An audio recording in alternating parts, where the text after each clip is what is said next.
Kelly Kitley joins us to talk about the marathon mindset. Thanks so much for being with us again this week. So tell us, what's the first thing that runners need to do? Because, of course, a lot of focus is put on the physical preparation, but to mentally prepare for this, how do they get ready? Sure. So it's really important to remember that marathon runners have been training for 20 weeks. And so the actual marathon is really something to celebrate. And yes, people need to be in good physical health, but so much of it is mental. And so people might be starting to feel some anticipatory anxiety. How am I going to do? Am I going to hit a wall? And really, it's important to recognize when you get to that starting line that you are going to feel this adrenaline rush. You're going to feel the energy around you. And a lot of times people start off and go really fast and they're feeling great, and then they may have an injury or they may start feeling tired or muscles cramping up. And it's really important to acknowledge that, but then shift your mindset. So maybe a song can help give you a little elevation.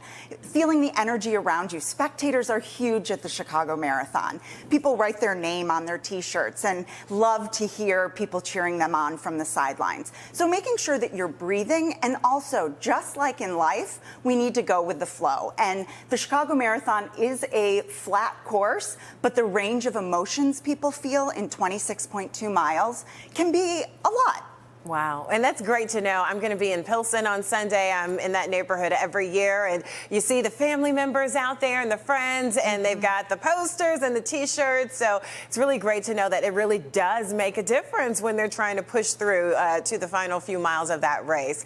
And talking about the final few miles of that race, of course, you know, as you mentioned, people have been preparing for months for this. How do you stay motivated through those final few miles? You talked about the spectators making a difference. But what else can really make an impact? You have to dig deep, and I encourage people to remember their why. Why did they sign up for the marathon in the first place? A lot of people are running for charities or running for somebody that they may have lost. So really think about them and envision crossing that finish line and that euphoric feeling you're going to have. You might be having a moment of, oh my gosh, why did I do this, and regret, but then recognizing I see myself at the finish line and I get to sit back and kick my feet up and eat some ice cream at the end. Absolutely. Everyone is a winner in this race, regardless of the time, because it is really a tough feat. And we want to remind you, you can watch complete coverage of the Bank of America Chicago Marathon right here on NBC5. Our coverage starts at 7 a.m. and you can also watch on all of these streaming channels until 3 Sunday afternoon. Kelly, thanks again for being with us.